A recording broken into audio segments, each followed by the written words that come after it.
So look at these Ultimate Cup results from the first EX3 legal Ultimate Cup. The yellow's too bright. You're too bright. Well, look how many EX3 based decks are in this list. Look how many EX3 decks are based in this list. Can you guys see how many EX3 decks are in this list? Like, man, what an absolute wild ride this is. We just have to go look at these lists. We gotta just start the discussion here. By the way, EX3 format, BT9, WarGreymon X antibody, still the most represented deck in Top Cut. Just so you guys know. Just so y'all know here. This is the deck that won it. Why is it so small? This is the deck that won it all. WarGreymon X. Crazy deck. You know, y'all called me crazy for saying that WarGreymon X was a good deck.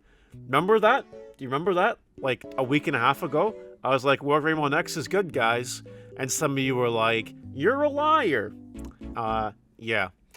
Now that I have fixed this the way I want to fix it, there are no removal options, which is, in my opinion, super cringe. But it worked out for the guy, because he obviously won the event, so who am I to say that he was incorrect? I wouldn't feel comfortable not running Gaia Force this format. I think he just went straight for the gas. All the cards in his gas? All the cards in his gas! All the cards in his deck were gas, except for the tie. Literally, everything else except his top end and all that was gas. All Digimon, and it's kind of crazy. It's insane. But it's really cool. Like, guys, red OTK strats are really good if the format is like BT9. If it's build tall stack meta, these red aggressive stack decks are really good. Like, they are. They are what they are. This is the second place list, which we can look at now sideways. This is yellow hybrid Lotmons. You guys remember, like, 3 weeks ago I told you I was working on this? Well, shout out to the guy for actually coming second. Like, well done. Well done. Yellow hybrid still doing God's work. And not to mention, we have some Venusmons here. The one copy of BT4 WarGreymon is kind of cool, I'm not gonna lie. Yeah, just plays the Lotmon engine for the rookies and Imperialdramon. It's just the one floodgate. WarGreymon X, the top Ancient Grade champion. Yeah, I know, guys. I know, Ancient Grade's still good. Copium. This is the third place WarGreymon X deck. This guy went a little friskier. He played one of each Omnimon X antibody. He played a Gaia Force, and he played one less Cool Boy. But besides that, it's looking pretty solid. People are really liking the Piercing Metal Greymon. I think the first place deck also had Piercing Metal. Yeah, it did. People are really liking Piercing. It is dope. It is really cool. I completely agree. And I'm not gonna look at just the all the Metal Garurumon decks, but like this is the one that came forth. The most represented deck in Top Cut for a reason.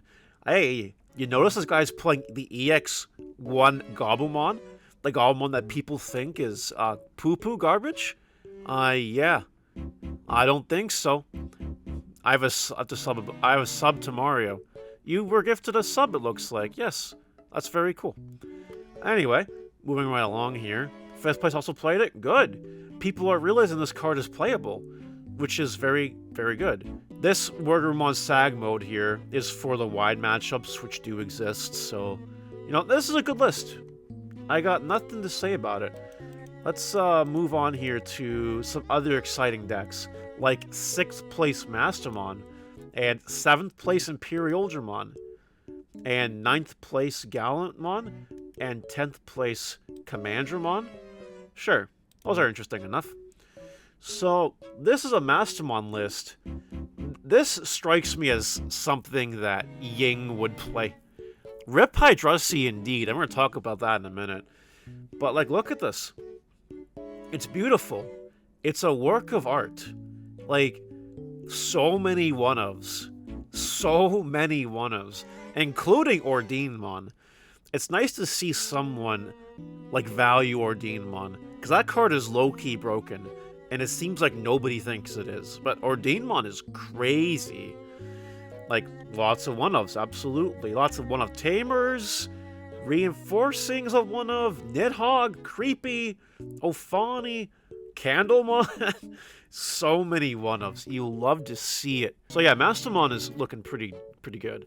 Imperialdramon, you see, originally I was hopeful that when I saw the deck breakdown, I was like, an EX3 deck made the cut.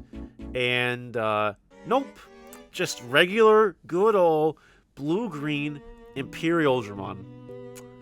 Nothing fancy, though. No Magna X. He plays the Caesarmon for the jamming, which is funny. Very funny. And, I mean, yeah, a 4 blue boost for consistency is really cool. And 6 ultimates. I don't like it. But who am I to say that this was incorrect? This guy went X1 with Imperialdramon in EX3 format. By the way, this is V-Passion, so shout out to V-Passion if you're watching this. Yeah, okay, Gallantmon. I like this list a lot. And also, this supports something that I've been saying since EX3 came out. What EX3 Groundmon cards / Guilmon cards is this guy playing? Can anyone find them? Can anyone find the only EX3 card he's playing? The WarGreymon. It's definitely a card. A lot of people have said you need to play the Guilmon and the Groundmon red-purple. And those people are actually liars and probably should cease to exist. Because, I mean, the WarGreymon's the only good card because it actually nets you advantage, which you need. You actually need the advantage. So, this guy built Gallantmon kind of the way I was thinking. He also threw an Gallantmon X antibody, which is kind of funny. And I'm kind of curious to know how it worked out for him. So, if you're the Gallantmon player, 9th place, let me know what you think. And the one deck with the majority of the EX3 support, 10th place, D-Brigade. As you can see, this guy is playing the new Darkdramon, the new Tankdramon, the new Sealsdramon, and the decoy new Commandramon. It is nice to see D-Brigade get some love. Guys, D-Brigade gets love. Like, real love, you know? Like, somebody was successful with it, you know? So, yeah, shout out to this guy for making D-Brigades. Best deck was Yellow Hybrid, absolutely. As a Yellow Hybrid connoisseur, I 100% back this. Anyway, overall discussion real quick. So, as you guys can see, there was no Bloomlord, there was no Jessamon. Those decks don't exist, apparently. Why? Why don't they exist? Well, everybody was prepping hard for Bloomlord. The cards that Bloomlord also beat Jessamon, which is why I'm not surprised that Jessamon also didn't see a top cut. I'm not going to look at the rest of these lists because it's just Sakon, Armor Rush. Like, we already know what that's all about. So, like, in conclusion, Bloomlord, no Bloomlord, like, I'm a little shocked. Because Bloomlord is really good. I think that Bloomlord was just having an off day. I think that the next Ultimate Cup will have Bloomlord in the top cut mix. That's my opinion. I think once people know how to play the deck, it's like Lilith Loop, kind of. It's kind of like Lilith Loop. A very good deck, a very high ceiling, but like nobody knows how to play it, so it doesn't see any top cut percentage. But give it time. Give it time, and Bloomlord will be there. So don't sleep on Bloomlord. And also, one quick final mention, no Examon in the top cut. Not a singular Examon in a North American top cut.